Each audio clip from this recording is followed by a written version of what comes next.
Boa noite. A edição de hoje do Caderno Regional é especial. O Complexo Educacional Santa Cecília celebra com todos os seus funcionários e colaboradores 55 anos de existência. Da pequena escolinha com apenas 26 alunos, fundada por Milton Teixeira, Nilza Pirillo Teixeira e Emília Pirillo em 1961, o Santa Cecília tem hoje 16 mil alunos e é reconhecido como o maior complexo educacional da Baixada Santista e um dos maiores do país. É também a maior potência universitária da natação brasileira, resultado da união da educação com o esporte, uma das grandes bandeiras da instituição, que resultou na conquista de uma medalha olímpica com Poliana Okimoto este ano.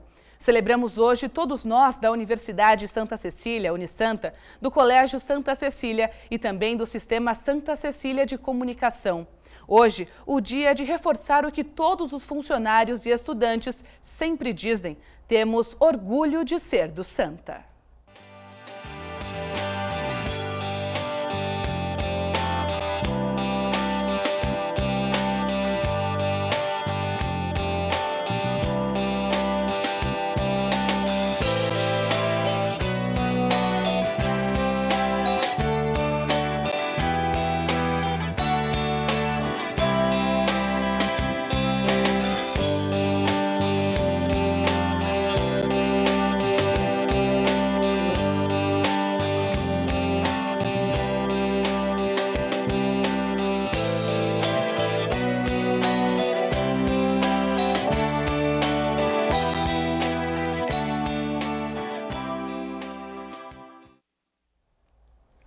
Daqui a pouco, às 8 da noite, acontece no Mendes Convention Center uma grande festa para celebrar os 55 anos do Complexo Educacional Santa Cecília.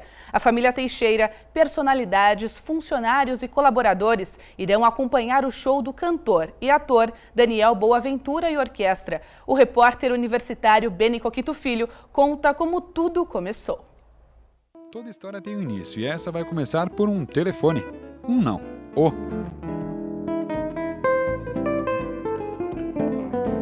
objeto ainda mantido nesta casa, localizado no número 332 da Avenida Rodrigues Alves, no bairro do Macuco, tem uma história bem especial. Há pouco mais de 55 anos, Nilza e Milton Teixeira viram anúncio desse telefone e pensaram em comprá-lo. Eles gostaram do objeto, mas se encantaram pela escola, que tinha mais de 200 metros quadrados. O casal não só ficou com o telefone, como depois de venderem a única propriedade que tinham, compraram ao lado de Emília Pirillo a escola primária Santa Cecília. O ano era 1961. O Brasil só havia vencido uma Copa do Mundo e o presidente João Goulart tomava posse. E aqui nesta casa um sonho tomava forma. A antiga carteira escolar guarda um pouco da história daqueles 26 alunos que começaram a escrever a trajetória de sucesso da instituição. 4 anos mais tarde, em 65, já existiam turmas que iam do jardim da infância ao ginásio, o que hoje corresponde ao ensino fundamental. Em 69, a escola começou a funcionar na Rua Oswaldo Cruz, número 266, no Boqueirão, onde antes existia o Colégio Monte Serrat. O desejo de formar cidadãos da pré-escola à universidade se transformou em desafio para a família visionária.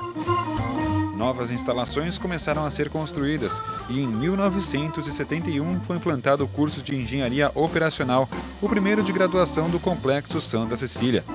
Prédios, bibliotecas, laboratórios e anfiteatros foram construídos. Da pequena casinha de 200 metros quadrados até hoje, mais de 5 décadas se passaram. Atualmente, colégio e universidade ocupam mais de 2 quarteirões do bairro do Boqueirão. São cerca de 100 mil metros quadrados e a vontade de crescer. Hoje, nós temos aproximadamente 16 mil alunos.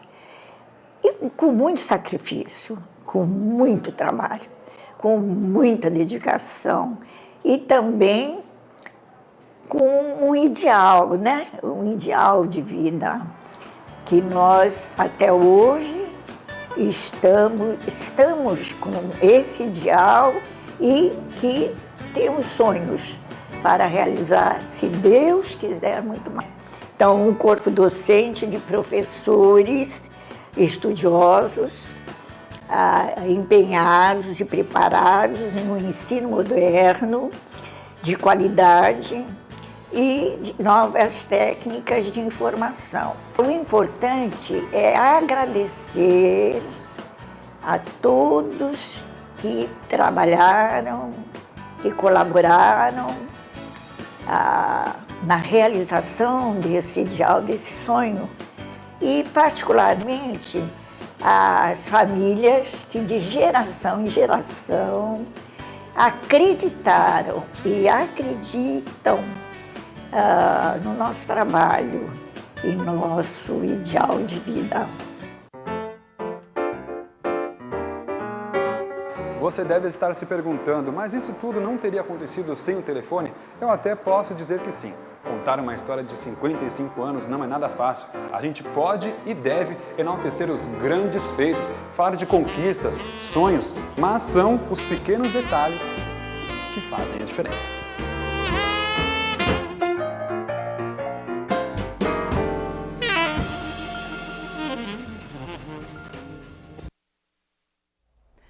A repórter Jéssica Santos visitou a escola e encontrou pessoas que trabalham há décadas no local e tem muita história para contar.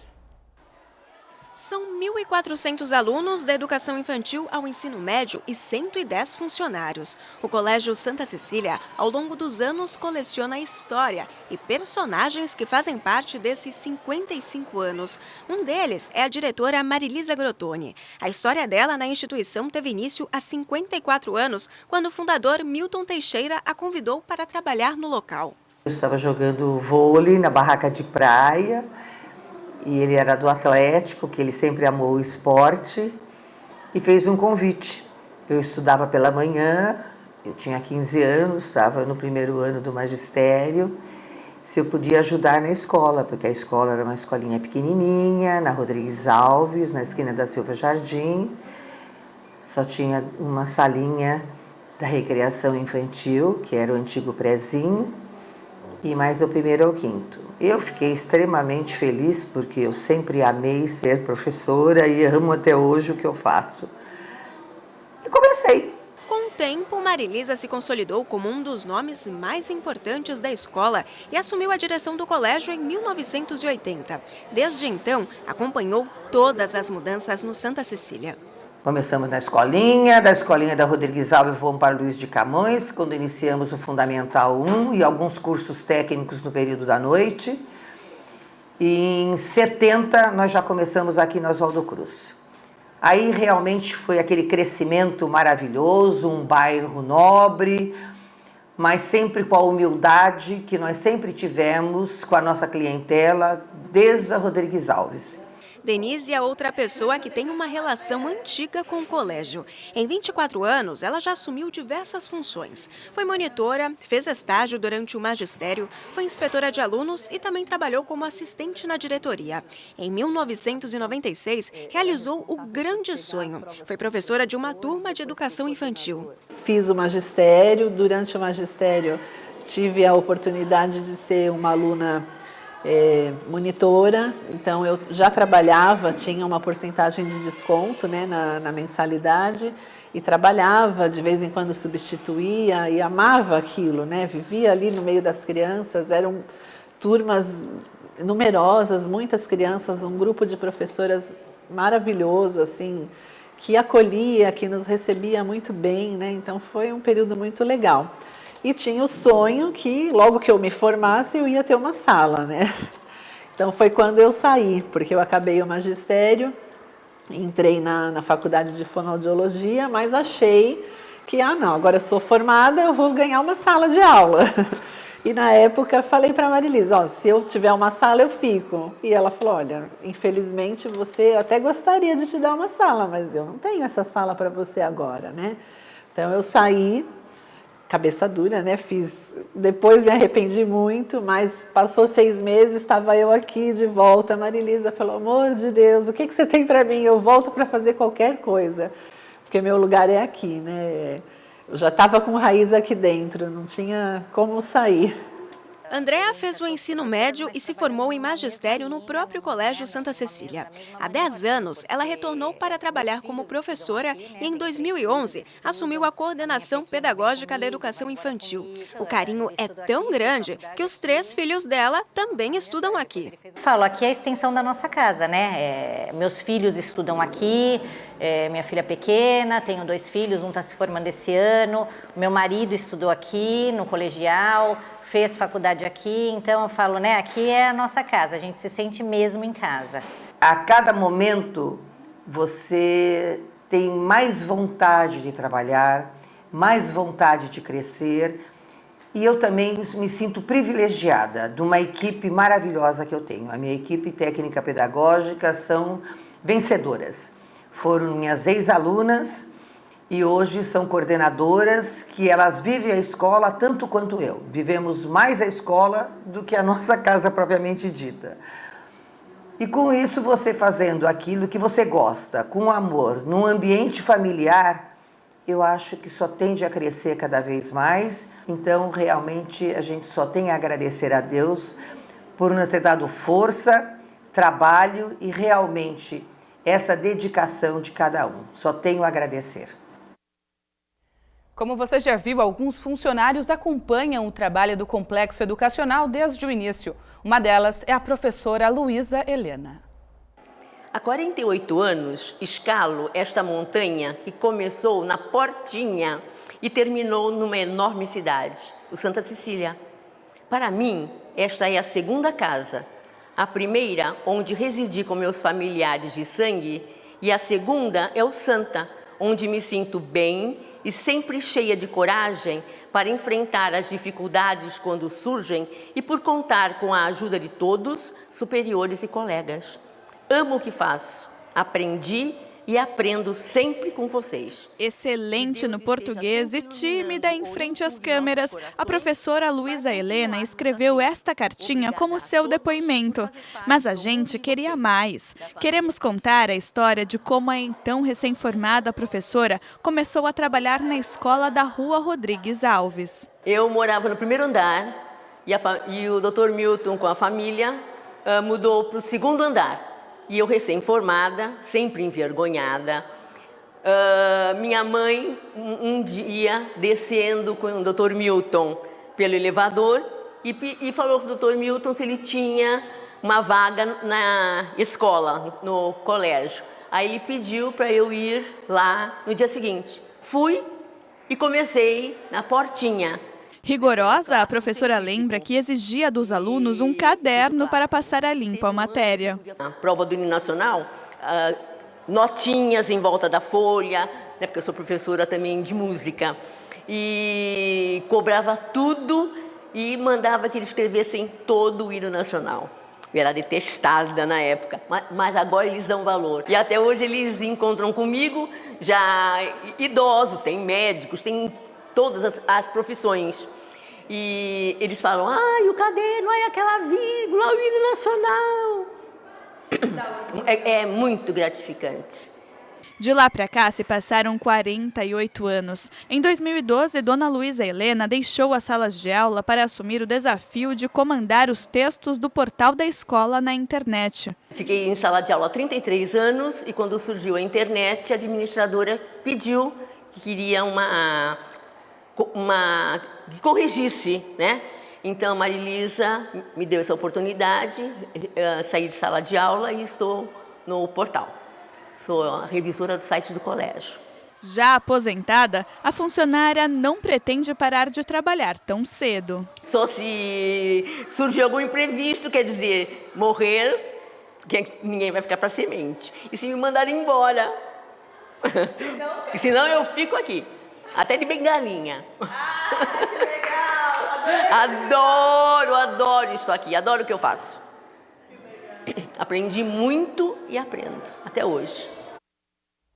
O Complexo Educacional Santa Cecília é também sinônimo de esporte. São anos de investimento desde a escola até atletas profissionais. Desde pequenos, os alunos aprendem fundamentos e treinam para as competições esportivas nas aulas de educação física. O time de futsal escolar da unidade é o atual campeão sul-americano. E 3 alunos do colégio fazem parte da seleção brasileira sub-15 de futebol. O professor José Luiz Oca fala com orgulho do trabalho de base que coordena. Nós temos 11 equipes, desde 6, 7 anos até 17 anos. Em prática desde a escolinha até as equipes de treinamento. E também existe um trabalho junto com os professores de educação física do colégio, nas aulas de educação física, motivando a garotada à prática do exercício, da atividade física. E nós temos hoje índices baixíssimos de obesidade dentro dos nossos alunos. Trabalho que continua na faculdade. Os Jogos da Unisanta são a maior competição esportiva universitária do estado de São Paulo. Já são 32 anos de disputas em diversas modalidades, como futsal, basquete, natação e até futevôlei. É considerada a maior competição universitária do estado de São Paulo.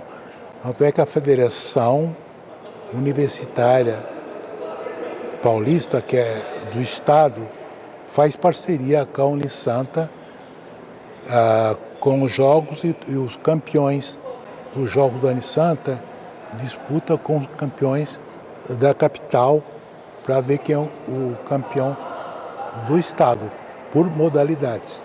O diretor do Departamento de Educação Física e Esportes da Santa Cecília conta que o esporte sempre foi importante para o fundador do complexo educacional. O crescimento do esporte aqui dentro do complexo se deve muito a uma pessoa, Dr. Milton Teixeira, que era esportista, e a maioria dos professores de educação física também era ex-esportista. Ele sempre conversava, trocava ideia, perguntava como é que estava o esporte na cidade, como é que andava, tudo. E ele viu o interesse dos professores em dar esporte nas aulas de educação física. Então foi construído um ginásio lá do outro lado, onde foi de muita utilidade para o crescimento do esporte que nós temos até hoje aqui, um ginásio pequeno. Hoje temos um aqui para 3.000 pessoas. E foi com este mesmo olhar de futuro que a Unisanta investiu na natação desde a década de 80. Este ano a modalidade trouxe para a Unisanta 2 medalhas inéditas, o bronze olímpico de Poliana Okimoto e a prata paralímpica de Carlos Fahrenberg. O fato de nós termos enviado 6 nadadores para as Olimpíadas, sendo um deles o paralímpico Carlos Fahrenberg, que também obteve uma medalha inédita. Então o nosso trabalho assim foi coroado e a gente está muito feliz. E aquela coisa, né? Quando você sente o gostinho, aí você quer repetir sempre, né? E é isso que a gente espera dos nossos profissionais, dos nossos atletas futuramente, que eles entendam que aqui no Brasil, aqui na Unisanta especificamente, dá para fazer um trabalho de alta qualidade, e um trabalho de alto rendimento fantástico e que não precisa mais achar que tem que sair do país para melhorar, não precisa. Nós temos todas as condições aqui dentro da universidade. A estrutura da Unisanta chamou a atenção de 4 delegações de natação. Itália, Japão, Eslovênia e Rússia treinaram na piscina da universidade no período de aclimatação para os Jogos Olímpicos deste ano. Eu ainda dizia ao nosso reitor, Dr. Marcelo Teixeira, se tivéssemos mais 2, 3 piscinas, essas 2, 3 piscinas estariam ocupadas por equipes estrangeiras. A procura foi grande por nossa estrutura, por nossa qualidade, enfim. Foi uma troca de conhecimentos muito interessantes, porque não foi uma relação comercial, foi uma relação de troca de conhecimentos. E foram, assim, 3 semanas enriquecedoras. Futebol. Santos vence Fluminense na Vila e entra na briga pelo G3 do Brasileirão. Os gols saíram no segundo tempo. Renato cruza com precisão e Copete com estilo abre o placar para o Santos. Aos 17 minutos, o Wellington Silva marcou no rebote de Vanderlei, 1-1. No entanto, Ricardo Oliveira matou o jogo de cabeça após cobrança de escanteio batido por Jean Mota. O gol do capitão do Santos colocou o time na briga pelo G3, que garante classificação direta para a Copa Libertadores da América de 2017, sem a disputa da repescagem, conhecida como pré-Libertadores. Agora a equipe santista soma 51 pontos, 2 a menos que o Atlético Mineiro, terceiro colocado. O Santos volta a campo pelo Campeonato Brasileiro no próximo dia 13, no clássico contra o São Paulo, às 9 da noite no Morumbi. Porém, o torcedor santista verá o time atuando no próximo sábado, no amistoso contra o Benfica, às 4 da tarde na Vila Belmiro. A partida, que será transmitida ao vivo pela Santa Cecília TV, comemora os 100 anos do Alçapão Santista e a despedida do lateral esquerdo, Léo. O Palmeiras folgou na rodada e enfrenta o América Mineiro domingo fora de casa às 5 da tarde. Já Corinthians e São Paulo empataram ontem. O São Paulo foi até Recife e abriu o placar com Thiago Mendes. O Sport alcançou o empate nesse belo gol de Diego Souza. O São Paulo não vence há 4 partidas. Já o Corinthians, jogando em casa, não saiu do 0 a 0 diante do Atlético Mineiro. A equipe da capital ocupa a 8ª colocação com 42 pontos.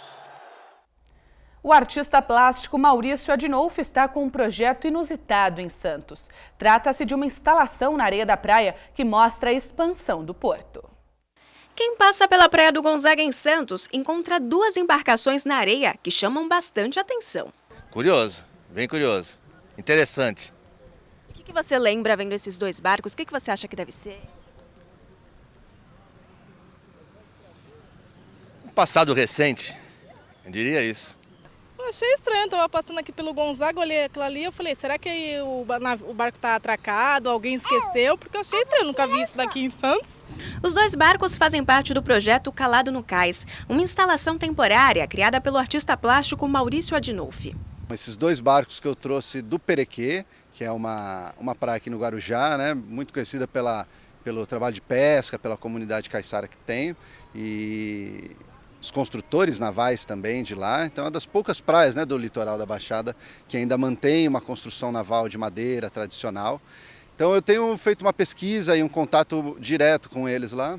E como esse trabalho já vem de uma pesquisa longa, né, da minha produção em artes visuais, eu trouxe essas 2 embarcações tradicionais que já não funcionam mais, né? Eu faço esse procedimento aqui de enterra deles, muito por conta também, não querendo explicar a obra, mas pensando essas ressacas que tem tido em Santos, né, e que tem levado muito da areia e trazido para esse lado da praia, né, tirado da ponta da praia, da entrada do canal do Porto e trazido para cá, né? Então ele conversa tanto com essa questão ambiental, né, e urbanística da cidade, quanto com essa cultura e essa história de formação de Santos, né? Há 3 anos, Maurício cria trabalhos nos quais o mar sempre está presente. Dessa vez, quis expor ao ar livre, onde o público tenha um contato maior.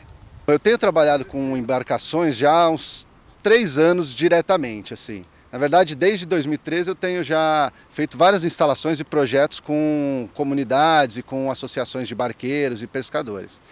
E ultimamente eu tenho trazido barcos para o espaço expositivo e muitas vezes tentando sair do espaço expositivo, como é no caso aqui, né? De ocupar uma praia, um lugar 24 horas, com as intempéries ambientais e da natureza, porque ele vai estar na chuva, e propiciar isso também, que é um diálogo com outro espaço, com outro ambiente, com outras pessoas. O projeto também consiste na exibição do curta-metragem Macuco, que foi dirigido pelo artista, e uma série de mini-documentários.